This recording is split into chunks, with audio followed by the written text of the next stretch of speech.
Gopan Sivasankaran. I lead the enterprise business for Sophos in the Middle East. I've been in the region for more than 10 years. I've been in cybersecurity space for 21 years now.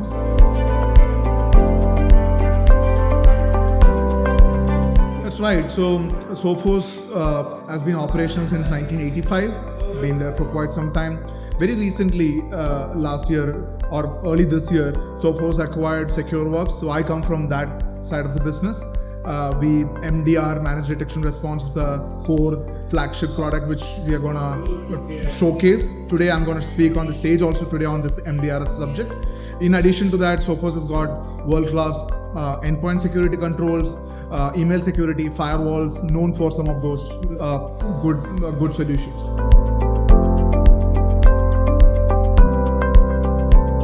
So I would say in this region, most of these CISOs and CIOs have already invested heavy on technology.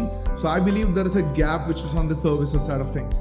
So whether you talk about incident response readiness, how prepared you are when you have a breach, if you are hit by a ransomware, will you pay or not? Do you have answer to that question? So areas like that which are very service oriented, it is said that for every 20 jobs out there in cybersecurity, there is only one right candidate. So we have a serious skill shortage. And that's an area which I believe we are going to see more and more adoption in the coming years, which was the case for past few years, but I think it will continue to grow. From a vendor expectations, again, CIOs or CISOs expect the vendors to take more accountability.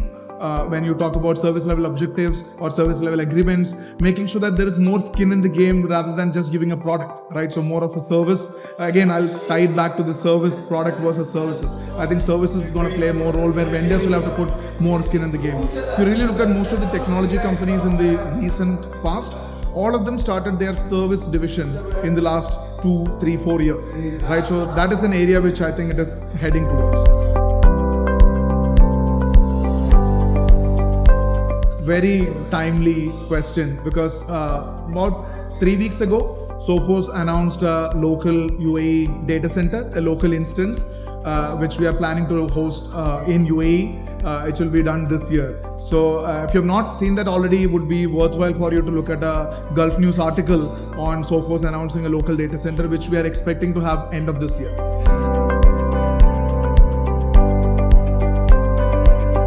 It's always good to know two questions answered. One is who are the people behind a breach, and then why they are doing it. So I think I would recommend the CIOs and CISOs to ask that question to yourself or to the board on who would be targeting you specifically.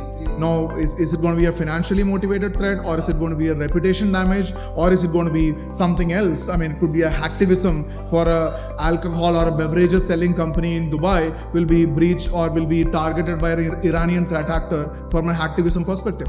So it is always good to understand who would be targeting you and what are the crown jewels you are trying to protect. I think that is very important. And then depending on that, you arrive at your overall cybersecurity methodology. I'll make one last statement on the philosophy of threat detection.